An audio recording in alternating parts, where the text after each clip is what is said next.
ನೇತ್ರಾವತಿ ನದಿ ತೀರದಲ್ಲಿ ಶವ ಹೂತಿಟ್ಟ ಆರೋಪ ಯೂಟ್ಯೂಬರ್ಗಳಿಗೆ ಶುರುವಾಯ್ತಾ ಸಂಕಷ್ಟ. ತನಿಖೆಗೆ ನಡೆಯದೆ ಪ್ರಸಾರ ಮಾಡಿದ ಹೇಗೆ ಎಂದು ವಿಚಾರಣೆ.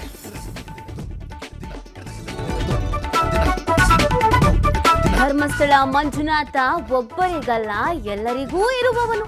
ಯಾರು ಬೇಕಾದ್ರೂ ದರ್ಶನ ಪಡೆಯಬಹುದು. ಕಾಂಗ್ರೆಸ್ ಧರ್ಮಸ್ಥಳ ಚಲೋಗೆ ಪರಮೇಶ್ವರ್ ಪ್ರತಿಕ್ರಿಯೆ.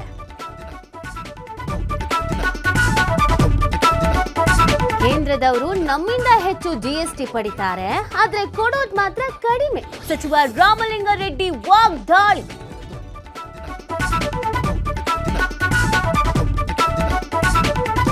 ಕ್ಷುಲ್ಲಕ ಕಾರಣಕ್ಕೆ ಯುವಕನಿಗೆ ಚಾಕು ಇರಿತ. ಹಳೆ ದ್ವೇಷದ ಹಿನ್ನೆಲೆ ಕೃತ್ಯ.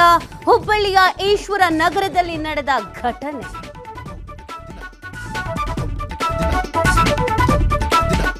ವಿಚಿತ್ರ ಪ್ರಕರಣಕ್ಕೆ ಬೆಚ್ಚಿ ಬಿದ್ದ ಸಕ್ಕರೆ ನಾಡು ಮಂಡ್ಯ. ಆಸ್ತಿಗಾಗಿ ಅಪ್ಪನ ಫೋಟೋ ಅಶ್ಲೀಲವಾಗಿ ಎಡಿಟ್. ತಂದೆಗೆ ಕಳಿಸಿ ಹಣಕ್ಕೆ ಡಿಮ್ಯಾಂಡ್ ಇಟ್ಟ ಮಗ.